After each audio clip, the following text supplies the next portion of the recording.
All right, let's dive into Atomic Habits by James Clear. I know our listeners are all about maximizing efficiency, right? And impact. Absolutely. And from what I hear, they're looking to revamp their routines, Yeah, really take things to the next level. for sure. And this book, I think, is going to be their new best friend. This book is like a playbook. Oh, I like that. A playbook for building success through these tiny, almost invisible changes. We're not talking about these big sweeping things. We're talking about 1% improvements that over time create this ripple effect on your entire life. Okay, I am so on board with this. Small changes, big results, that is what I'm all about. But how do we actually put this into practice? What's the secret sauce? Well, it's less about magic and more about a framework. Yeah. And Clear lays this out brilliantly in what he calls the 4 laws of behavior change. Ooh. So think of it like this cue, craving, response, reward. Okay. Sounds simple, right? Yeah.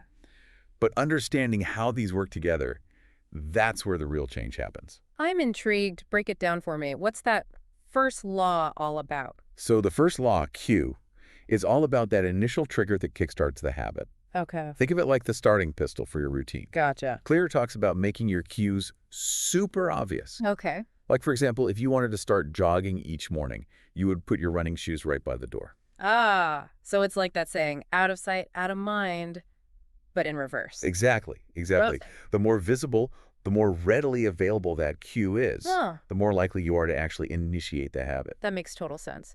So the cue gets the ball rolling, but what keeps us going, that's where craving comes in. Right. You got it. This second law is all about tapping into the why behind the action. What's the motivation that's fueling the habit you're trying to build? Hmm. And Clear actually suggests making the habit itself something you look forward to. So like instead of forcing myself to choke down a glass of water every morning, I could get that fancy water bottle I've been eyeing and like jazz it up with some fruit infusions. Exactly. Suddenly, still hydrated doesn't feel like a chore. It feels like a treat. Now you're thinking like a habit master. It's these subtle shifts in perception that can be absolute game changers. Oh, this is already making me rethink my entire approach. Okay, so the cue gets us started, the craving keeps us motivated, and then what? What's the third law all about? All right, so we've got our cues all lined up. We've got our cravings dialed in.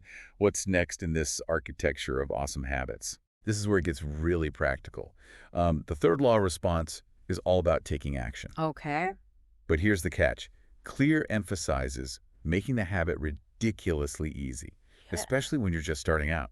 Ridiculously easy. Okay, how easy are we talking? Clear actually suggests Like 2-minute dance party easy. you're getting warmer. He said start with 2 minutes of your new habit. Okay. 2 minutes of meditation, 2 minutes of writing, 2 minutes of whatever it is. 2 minutes. Okay, that I can do. Even with my crazy schedule, no more excuses. Exactly. It's about proving to yourself that you can do it, building that consistency.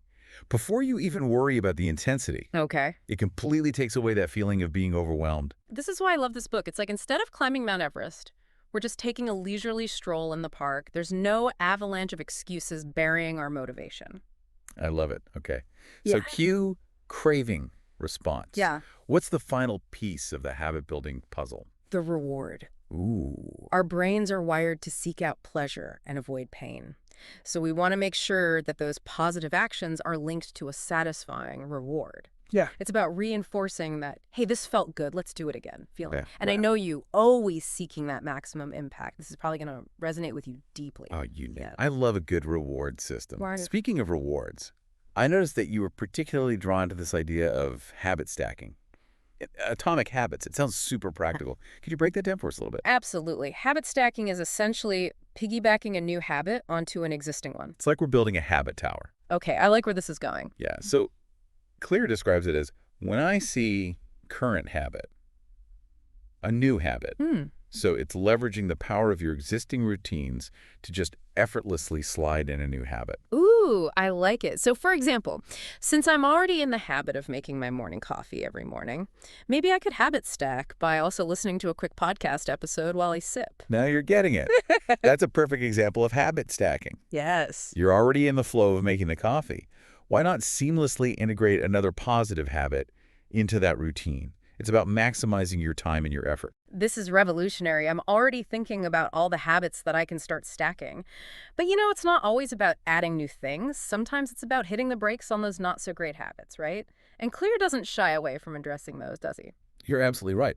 While Atomic Habits is definitely a roadmap to building those positive routines, it also dives into the often overlooked power of breaking bad habits. Yes, it's about ditching those negative patterns that might be secretly sabotaging our progress.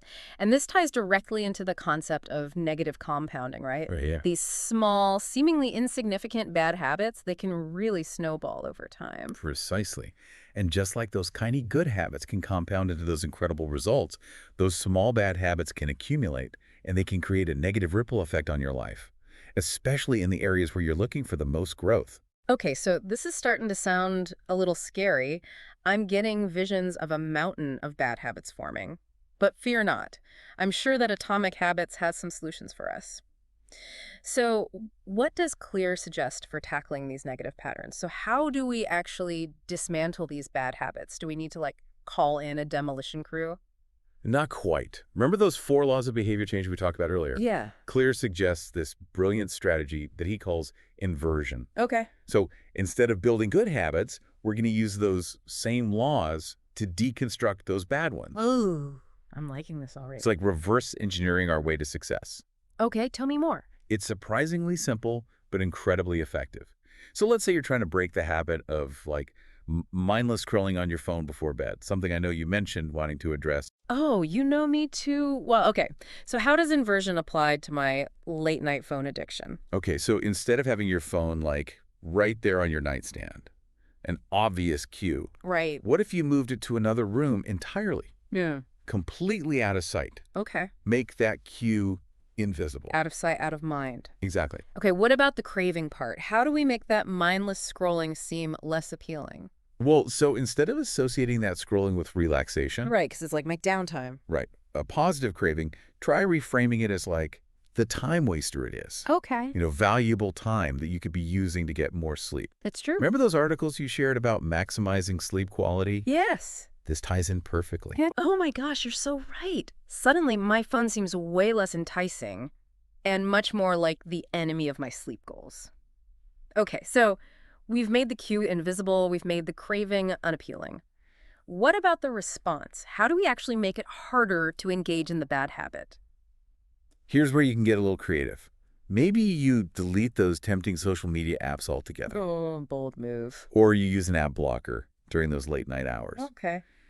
By making that response, the act of scrolling itself, more difficult, you're basically putting roadblocks in the way of your bad habit. Roadblocks to bad habits. I love it. Okay, and finally, the reward piece, because our brain loves that instant gratification. So, how do we deal with that? This is where you replace that quick dopamine hit of scrolling with something more fulfilling and something that's more aligned with your goals. So maybe you spend that time reading a book. Yeah. I know you mentioned wanting to read more or journaling about your day. This way, you're rewiring your brain to associate pleasure with a positive habit instead. This inversion method is genius. Okay, so to recap, Clear's Atomic Habits. It's provided us with such a powerful framework for change. We've got the 4 laws of behavior change for building those good habits. We've got this concept of habit stacking for effortless integration. And now we have this brilliant inversion technique for dismantling those pesky bad habits. It's all about understanding how our minds work and then using that knowledge to our advantage. Yes. And the best part is, even tiny changes to any of these elements, can create a significant shift over time. So for our listeners who are ready to dive into this world of atomic habits, where do we even begin? What's the most important thing to remember? Start small. Pick one habit, whether it's something you want to build or break, and focus on mastering that one habit before moving on to others. Don't try to overhaul your entire life overnight. It's all about those small 1% improvements adding up. Exactly. And don't forget to celebrate those small wins along the way. Remember, consistency is key. This has been such an insightful deep dive. It's amazing how a book about these tiny changes can have such a big impact on our thinking. So, as you go about your day, we encourage you to ask yourself this. What's one small habit you can adjust today to start building the life you want? And even more importantly, is your environment working for you or against you in achieving those goals? Remember, you are the architect of your habits, and your habits ultimately shape your destiny. Until next time, happy habit building.